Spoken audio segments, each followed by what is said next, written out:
از کتاب حاجی آقا اثر زنده یاد صادق هدایت بیش از 90 سال پیش. حاجی آقا خطاب به مجمع الشرعیه: هر جوری که میتونی نگذار مردم فهمشون زیاد بشه. بهشون بگو هرچی هست همینه که ما به شما میگیم و خارج از گفته ما کفر است و باطل. هیچ وقت نگذار غمه و زنجیر، علم و کتل از دست مردم بیفته. اگه روزی بیاد که مردم اینا رو زمین بندازن و کتاب به دست بگیرن، اون روز باید بریم و این عیش مدام رو رها کنیم. اگه تونستیم اینجوری مردم رو حفظ کنیم، هزاران سال بر اونا سواریم و از خریتشون ثروتمند و محترم زندگی میکنیم.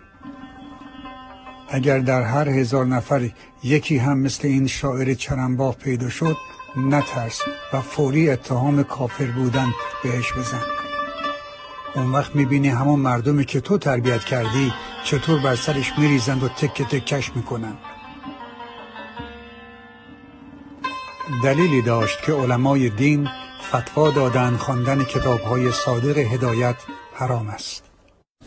خطر دانشگاه از خطر بام خوشه‌ای بالاتر است.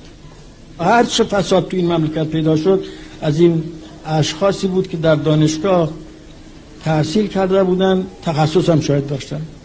هر چه متخصصتر بدتر.